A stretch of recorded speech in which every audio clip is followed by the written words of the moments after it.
Hi, before we find out what happens next, make sure to give us a like and subscribe to the channel. It takes a second and really help us grow. Out of the story. I spent 3 weeks writing that scholarship essay. 3 weeks finding the right words to explain what it felt like to be 17.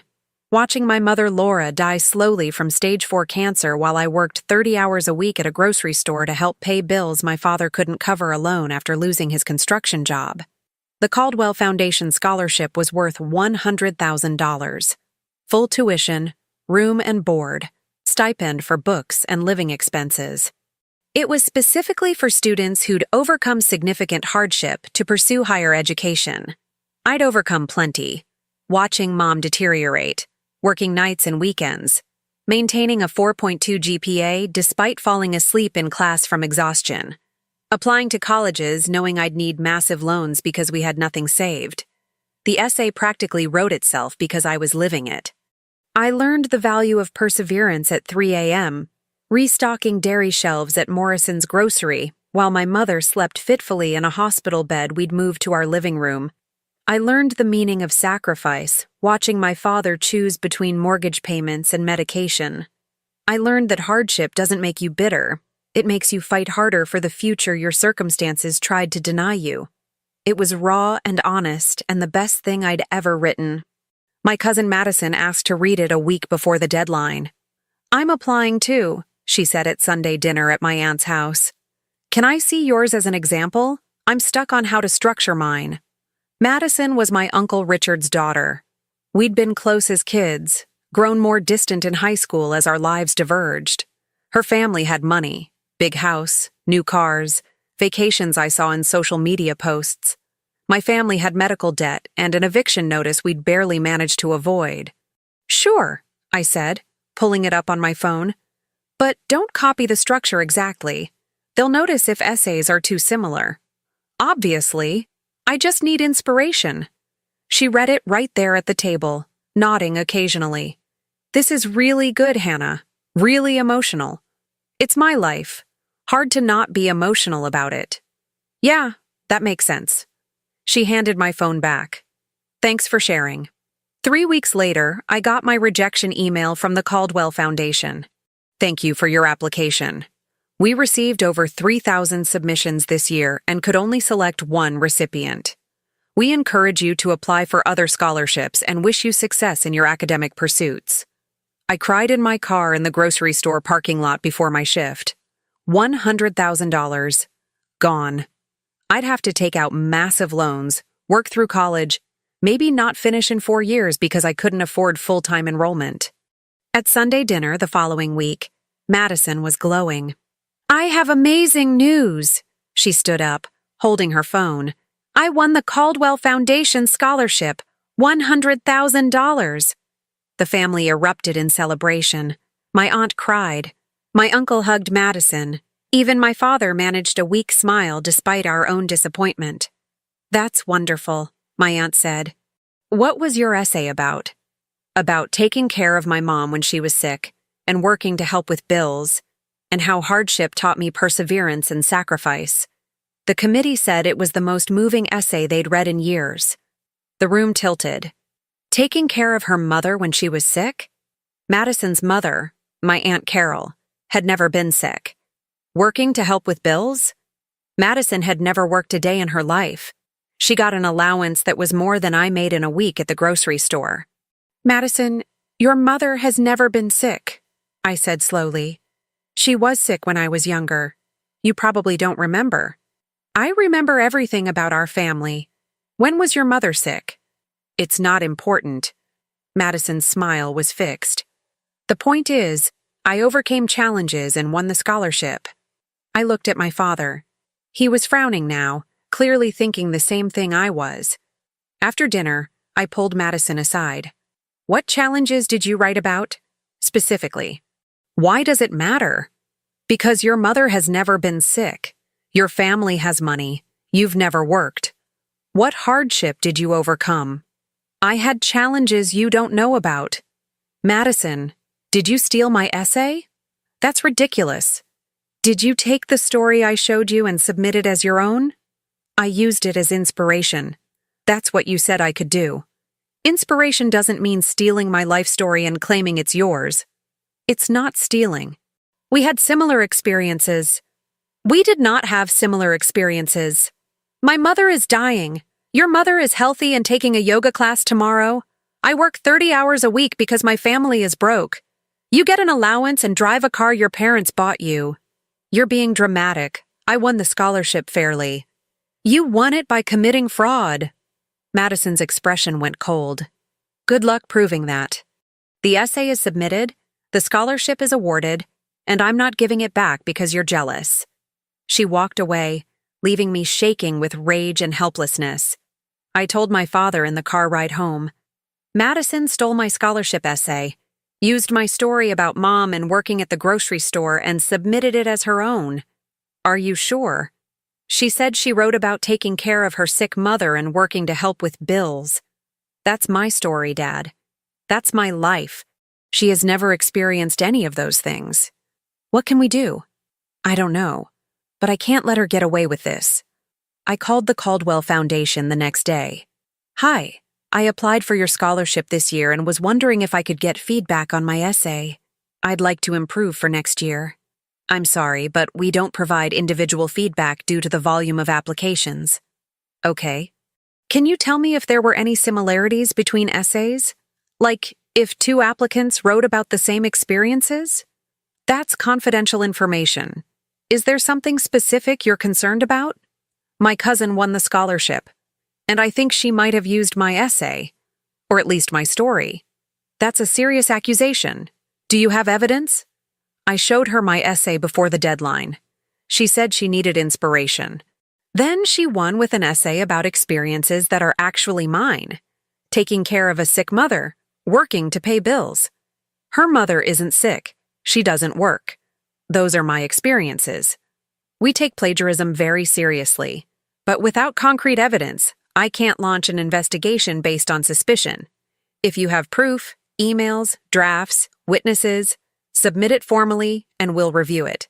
I had nothing concrete. Just the knowledge that Madison had read my essay and then submitted something suspiciously similar. At school, I tried talking to my guidance counselor, Mr. Harris. That's a difficult situation, Hannah. But unless you have proof she copied your work, it's your word against hers. Can't the foundation compare our essays? See if they're identical? Only if they have reason to investigate. And even then, if she changed enough words, it might not count as plagiarism technically. She could claim she just wrote about similar themes. But she's claiming experiences that are mine. My mother is dying. Hers is fine. I work at Morrison's Grocery. She's never had a job. Those aren't similar themes. They're my life. I believe you, Hannah. But proving fraud is complicated, especially when it involves subjective things like personal experiences. The family split predictably when I accused Madison. My Uncle Richard called my father furious. Your daughter is trying to ruin Madison's achievement because she's jealous. This is unacceptable. Hannah says Madison stole her essay. Madison wrote her own essay about her own experiences. If they're similar, that's coincidence. Hannah needs to stop spreading lies. My Aunt Carol was more subtle. I'm sure this is a misunderstanding. Madison would never steal. Maybe they both experienced similar things and wrote about them similarly. Your wife has never been sick, my father said flatly. Madison has never worked. Those were the central points of the winning essay. How is that similar experiences? I had a health scare years ago. Madison was very affected by it. What health scare? It's private, but Madison has faced challenges you don't know about. It was all lies, but lies I couldn't disprove without starting a family war I couldn't afford, emotionally or financially. Cameron Wells, my best friend since middle school, was the only person who seemed to understand the full scope of what Madison had done. She stole your story, your actual life, and she's using it to get $100,000. And there's nothing I can do about it. I can't prove she stole it. Even if I could prove she read my essay, she could claim she was just inspired by it. What about the foundation? Can they investigate? Not without evidence. And even if they did, Madison's essay probably isn't word for word the same. She's not that stupid. She took my experiences and rewrote them in her own words. So she gets away with it. Yeah, she gets away with it. Meanwhile, Madison was being celebrated everywhere. The local newspaper ran a feature about her scholarship win. The school had an assembly honoring her achievement. She gave a speech about overcoming adversity that made me want to scream. I sat in the back of the auditorium listening to Madison talk about challenges she'd never faced, hardships she'd never experienced, lessons she'd never learned. My mother's illness taught me that life is fragile, Madison said from the stage. Working to help my family taught me responsibility. These challenges shaped who I am and made me stronger. It was my story. My words, slightly changed. My life, stolen and repackaged as hers. And 300 students applauded her for it. After the assembly, I walked out, got in my car, and drove to the grocery store for my shift. Scanned items, stocked shelves, smiled at customers while wearing a name tag that said, Hannah, happy to help. Madison would use my scholarship to go to whatever prestigious university she wanted. She'd graduate debt-free. She'd launch a career funded by stolen opportunities. And I'd be here, working minimum wage, drowning in student loans, paying the cost of Madison's fraud. 5 years after Madison stole my scholarship, I was 23 years old and $60,000 in debt. I'd gone to State University because it was all I could afford.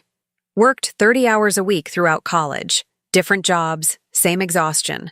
Graduated with a degree in social work and loans that would take decades to repay. Madison had gone to a prestigious private university, the kind that opened doors mine never would. Graduated debt-free thanks to the Caldwell Foundation. Got internships at organizations that wouldn't even respond to my applications. Launched a career at a well-known nonprofit in a role I dreamed about but couldn't access. I saw her success on social media, professional headshots, networking events, conferences in other cities. She posted motivational quotes about overcoming adversity and thanked the Caldwell Foundation regularly for believing in my story, that she'd stolen. I'd stopped going to family dinners sophomore year of college. Couldn't sit at tables where Madison was praised for achievements built on fraud while I struggled with the consequences of her theft. My mother died my junior year, 46 years old, ravaged by cancer, leaving behind medical debt that swallowed what little savings my father had managed to accumulate. Madison sent a card. So sorry for your loss. Your mother was an amazing woman. I threw it away without responding. Now I worked at a community youth center, making $38,000 a year, living in a studio apartment I could barely afford, making minimum payments on loans that grew faster than I could pay them down. Cameron, who'd become a graphic designer, met me for coffee one Saturday. You look exhausted. I am exhausted. I worked a double shift yesterday because rent is due and I'm short $200. Hannah, you can't keep living like this. You're burning out. What choice do I have? The loans don't pay themselves. What about that scholarship Madison stole? Is there any way to... It's been 5 years. Nobody cares anymore. Madison won, I lost. That's the end of the story. It shouldn't be the end. She committed fraud. Fraud I can't prove. And even if I could, what would happen? She'd get a slap on the wrist? They can't undo 5 years of her getting opportunities that should have been mine. But fate had other plans. 2 months later, I was at a nonprofit conference, rare professional development my boss had managed to fund.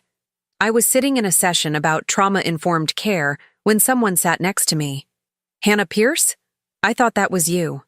I turned to find Dr. Angela Chen, whose name I vaguely recognized from the conference program. I'm sorry, do I know you? I was on the Caldwell Foundation Scholarship Committee 5 years ago. I remember your application. The essay about caring for your mother during her cancer treatment while working to support your family. It was incredibly moving. We all wanted to give you the scholarship. My heart stopped. What? You wrote about working at Morrison's Grocery, about your mother's illness, about learning perseverance through hardship. It was one of the most powerful essays I'd ever read. But ultimately, another candidate's essay was just slightly more polished, so she won instead. Dr. Chen, I didn't win the scholarship. My cousin Madison Pierce won it. Madison Pierce. Dr. Chen pulled out her phone, typing quickly. Oh my God. You're right. But I could have sworn. She looked at me, realization dawning. What was your essay about, specifically? My mother's cancer. Working at Morrison's Grocery 30 hours a week while maintaining a 4.2 GPA.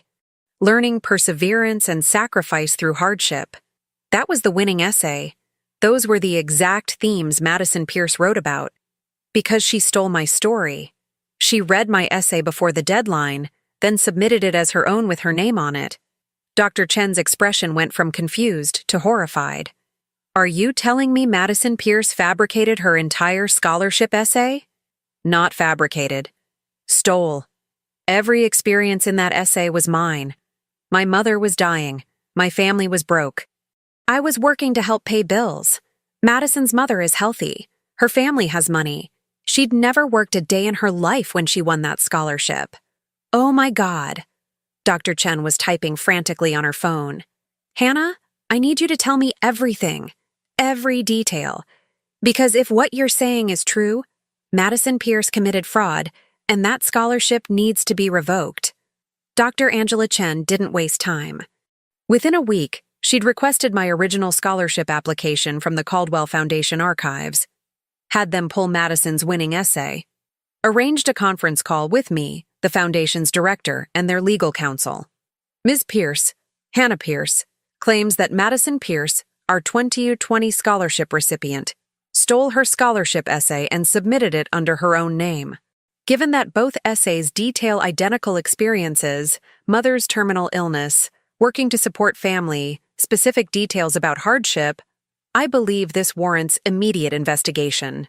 The foundation's director, an older man named Robert Caldwell, sounded skeptical. How did you discover this, Dr. Chen?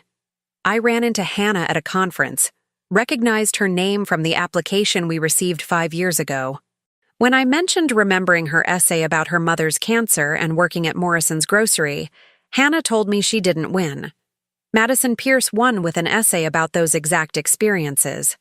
Perhaps they had similar experiences. They're cousins.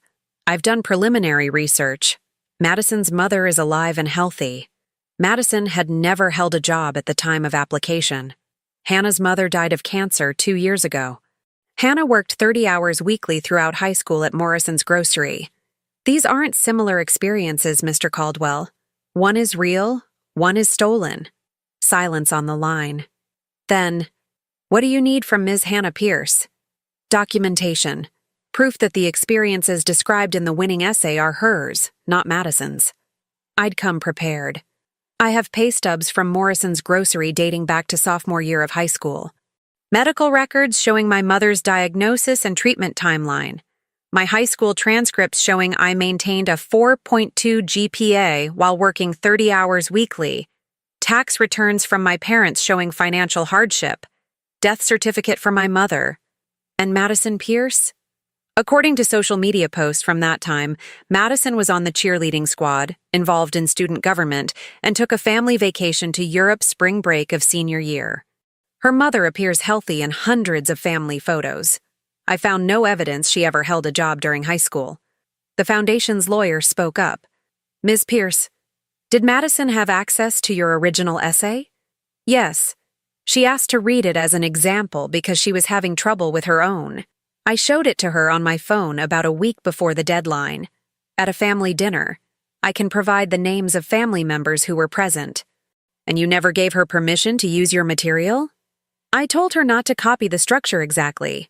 I certainly didn't give her permission to steal my life story and submit it as her own. More silence. Then, Mr. Caldwell, we'll need to compare both essays. If there's sufficient overlap, we'll have grounds for a full investigation. Dr. Chen, can you request both original submissions? I'll have them by tomorrow. Cameron drove me home from the coffee shop where I'd taken the conference call. How do you feel? Terrified. What if they decide there's not enough evidence? What if Madison somehow talks her way out of this? She can't talk her way out of documentation. You have proof your mother died. Proof you worked at the grocery store. Proof your family struggled financially. What does Madison have? Photos of Europe and a healthy mother? She might claim her mother had a health scare they kept private, or that she worked somewhere that didn't keep records, or that she experienced some other hardship I don't know about. Then let her try. Let her explain why she wrote about experiences that are documentably yours. The essay comparison took 3 days. Dr. Chen called with the results. Hannah, the essays aren't identical word for word, but the structure, themes, specific anecdotes, even some phrasing are remarkably similar. More importantly, every verifiable detail in Madison's essay matches your documented experiences, not hers. What happens now? The Foundation is launching a formal fraud investigation. They're requesting documentation from Madison, employment records, medical records for her mother, evidence of the hardships she claimed in her essay. If she can't provide proof, they'll revoke the scholarship and demand repayment of all funds distributed. How much is that? $100,000 for tuition, room, board, and stipend over 4 years, plus penalties and interest, likely around $130,000 total. I did the math. That was more than double my current student loan debt. That was financial ruin for someone in their mid-20s with a nonprofit salary. Will you keep me updated? I will. And Hannah? I'm sorry we didn't catch this 5 years ago. If I'd known then what I know now, you would have received that scholarship. You earned it with your real experiences and genuine hardship. Madison stole it through fraud. Thank you for believing me. Thank you for speaking up. Even 5 years late, justice matters. After Chen hung up, I sat in my studio apartment trying to process that someone was finally investigating Madison's fraud. 5 years too late to give me the debt-free education I deserved. But maybe not too late for Madison to face consequences for what she'd stolen. The Caldwell Foundation moved quickly once they'd decided to investigate. They sent Madison a formal letter requesting documentation, employment records proving she'd worked during high school, medical records showing her mother's illness, financial documents demonstrating family hardship. Madison couldn't provide any of it because none of it existed. Dr. Chen called me 2 weeks later. Madison's lawyer responded to our request. She's claiming the essay was inspired by family stories and that some details were fictionalized for narrative impact. Fictionalized? She didn't fictionalize anything. She stole my actual life. We know, and her lawyer's response essentially admits she fabricated the essay. She's just trying to frame it as artistic license rather than fraud. What does the foundation say? That the scholarship was awarded based on documented hardship, not creative writing. Madison signed a statement certifying that her essay described real experiences. If those experiences were fabricated or stolen, she obtained the scholarship through fraud and must repay all funds. Will she repay it? She claims she can't afford it. She has student loans from graduate school, rent in an expensive city, a car payment. She's asking for a payment plan or settlement. She has student loans? She got a full-ride scholarship. For undergraduate. She went to graduate school after, apparently took out loans for that. But the foundation isn't negotiating. They want full repayment within 90 days or they'll pursue legal action. Madison called me 3 days later. I hadn't spoken to her in 5 years. Hannah, we need to talk. I don't think we do. Please. The foundation is trying to ruin my life over a misunderstanding. It's not a misunderstanding. You stole my scholarship essay and used it to get $100,000. That's fraud, Madison. I was inspired by your essay. That's not the same as stealing. You claimed your mother was dying. Mine was. You claimed you worked to support your family. I did. You claimed experiences that were entirely mine and submitted them as yours. That's not inspiration. That's theft. I can't repay $130,000. I don't have that kind of money. I don't have $60,000 in student loans either, but here we are. I got those loans because you stole the scholarship that would have prevented them. You're going to let them destroy my career over this? I work at a nonprofit, Hannah. I help people. If they force me to repay this, I'll lose everything. You help people using credentials you obtained through fraud. And yes, I'm going to let them force you to repay it. Maybe you should have thought about consequences before you committed fraud. I'm sorry. I made a mistake when I was 18. You made a calculated choice. You read my essay, saw an opportunity, and stole my story knowing I couldn't prove it. That's not a mistake. That's deliberate fraud. Please, Hannah, I'm begging you. Talk to the foundation. Tell them you're willing to settle. I'm not willing to settle. I want you to repay every penny, face every consequence, and lose every opportunity you stole from me. That's cruel.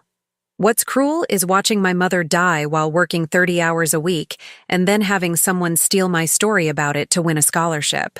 What's cruel is being $60,000 in debt while you graduated debt-free using my experiences. Don't talk to me about cruel. I hung up and blocked her number. 3 days later, the foundation filed a civil lawsuit against Madison for fraud and unjust enrichment. The lawsuit was public record, and local news picked it up immediately. Local woman accused of scholarship. Fraud Madison Pierce, 23, is being sued by the Caldwell Foundation after allegedly fabricating her scholarship essay by stealing her cousin's experiences. The foundation claims Pierce falsely represented her background to obtain $100,000 in scholarship funds over 4 years. The article included details: my mother's cancer, my job at Morrison's Grocery, Madison's privileged background, her inability to provide documentation for the hardships she'd claimed. It went viral on social media within hours. Madison's employer, a respected nonprofit focused on youth education, released a statement that afternoon. We take allegations of fraud seriously. Madison Pierce has been placed on administrative leave pending investigation into these matters. By evening, Madison's professional social media accounts were flooded with comments calling her a fraud, a thief, a liar. Screenshots of her old posts thanking the Caldwell Foundation for believing in my story were shared thousands of times with captions like, "You mean believing in the story you stole?" Cameron sent me links all evening. "Have you seen this? Madison's getting destroyed online." I saw. How do you feel? Vindicated.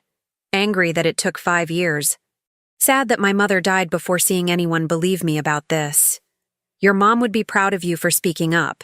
I hope so. The family fallout was immediate and brutal. Uncle Richard called my father screaming about how I'd destroyed Madison's career. Aunt Carol sent an email calling me vindictive and jealous. I blocked them both and went to bed. The civil trial took 4 months to reach court. In that time, Madison lost her job, moved back in with her parents, and watched her carefully constructed professional life collapse. Her graduate school questioned whether her degree should be revoked given the fraud used to obtain her undergraduate credentials. Professional contacts distanced themselves. The trial itself was anticlimactic. The Caldwell Foundation presented overwhelming evidence: my documented hardships versus Madison's documented privilege. The side-by-side essay comparison showing identical themes and structure. Madison's inability to provide evidence for any claims in her essay. Madison's lawyer tried to argue that the essay was creative nonfiction and that the scholarship hadn't specifically prohibited narrative enhancement. The judge shut that down immediately. The scholarship application required a statement certifying that the essay described real personal experiences. Ms. Pierce signed that statement. She didn't describe her own experiences. She described her cousin's experiences. That's fraud, not creative nonfiction. The ruling came down swiftly. Madison must repay $130,000 to the Caldwell Foundation within 120 days. The court also awarded me $25,000 in damages for harm to educational and professional prospects caused by the fraudulent deprivation of scholarship funds. Madison's lawyer filed an appeal, but it was denied within weeks. Outside the courthouse, reporters asked if I had a statement. Madison stole 5 years of my life. She stole opportunities I earned through real hardship while she pretended to understand struggles she'd never faced. I'm grateful the court recognized that fraud has consequences. The foundation released their own statement. The Caldwell Scholarship exists to support students who've overcome genuine hardship. Madison Pierce exploited that mission by stealing another person's story. This ruling protects the integrity of our program and ensures resources go to students who truly deserve them. Madison's parents paid the settlement. They had to, or face wage garnishment and asset seizure.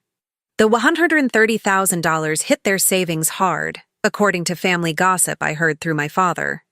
Richard is furious, Dad told me.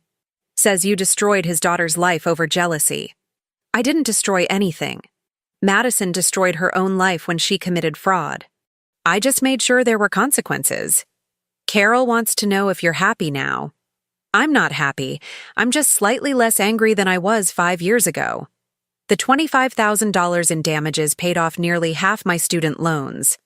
The Caldwell Foundation also offered me $20,000 as a belated scholarship recognition, acknowledging that I should have won the original award. It wasn't the $100,000 that would have changed my entire trajectory. But it was something. Cameron took me out to celebrate the loan payoff. How does it feel to be almost debt-free? Surreal. I've been making loan payments for 5 years. Now I only have about $15,000 left. And Madison is bankrupt, unemployed, and living with her parents while trying to rebuild a career nobody will touch. Yeah, there's some justice in that. Some? Hannah, you won. She lost everything. She lost everything she stole. Meanwhile, I lost 5 years I can't get back. 5 years of debt, struggling, working multiple jobs while she networked and built connections using credentials she obtained through fraud. She's facing consequences now. But that doesn't erase what she took from me. No, but it's still justice. It's accountability. Justice would have been catching this 5 years ago before she graduated debt-free while I drowned in loans. Still, watching Madison face real consequences felt like vindication. The scholarship fraud became a cautionary tale in academic circles. The Caldwell Foundation implemented new verification procedures. Other scholarship programs started requiring documentation of hardships claimed in essays. And Madison Pierce became the example of what happens when you steal someone else's story. 3 years after the trial, I was 26 years old and finally debt-free. The Caldwell Foundation's belated scholarship and the court-awarded damages had paid off my loans entirely. I'd moved from the youth center to a better-paying position at a state agency coordinating support services for at-risk families. Not the dream job Madison had stolen my path toward, but meaningful work that paid enough for me to save money, travel occasionally, live without constant financial anxiety.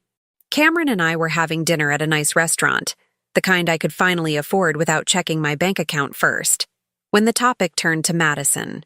Have you heard anything about her lately? My father mentioned she's working retail, living with her parents still, trying to get into graduate school to restart her career, but no program will accept her after the fraud scandal. Good. She shouldn't be able to just move on like nothing happened. The thing is, she can't. When you Google her name, the first dozen results are articles about the scholarship fraud. Her LinkedIn shows a 3-year employment gap. Professional contacts won't return her calls. She destroyed her own prospects. By stealing yours first. Yeah, though mine recovered. Hers didn't. Do you feel bad about that? I thought about it. No. I feel bad that it took 5 years for anyone to believe me. I feel angry that Madison got 5 years of debt-free education and career building while I struggled. But I don't feel bad that she's facing consequences now. That's healthy. Dr. Chen says the foundation wants to do a feature on me for their newsletter. About overcoming adversity, speaking up about fraud, building a career despite setbacks. They want to use my story to show that justice can happen even years later. Are you going to do it? I think so. My real story should be public, not just Madison's fraudulent version of it. The feature came out 2 months later. It included photos of me at work, quotes about resilience and accountability, details about my mother's illness and my journey through college debt. It ended with, Hannah Pierce's story is a reminder that true hardship cannot be faked or stolen. While fraud may succeed temporarily, authentic experiences and genuine perseverance ultimately prevail.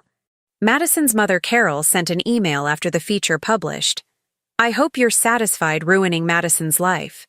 She made a mistake at 18, and you've ensured she'll pay for it forever. I deleted it without responding. My own mother's voice was the one I heard now, not Carol's bitterness. Mom's lessons about standing up for yourself, about not letting people take what you'd earned, about fighting even when the fight seemed impossible. You deserved that scholarship, Mom had said during one of her last coherent conversations before the cancer took too much of her mind. Don't let anyone make you feel like your struggles aren't valid. I'd fought for years to prove my struggles were valid, to show that Madison had stolen something real and valuable. And I'd won. Late, but definitively.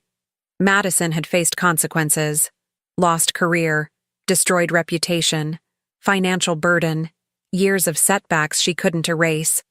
I'd received vindication, paid off loans, professional recognition, public acknowledgement that I'd been wronged.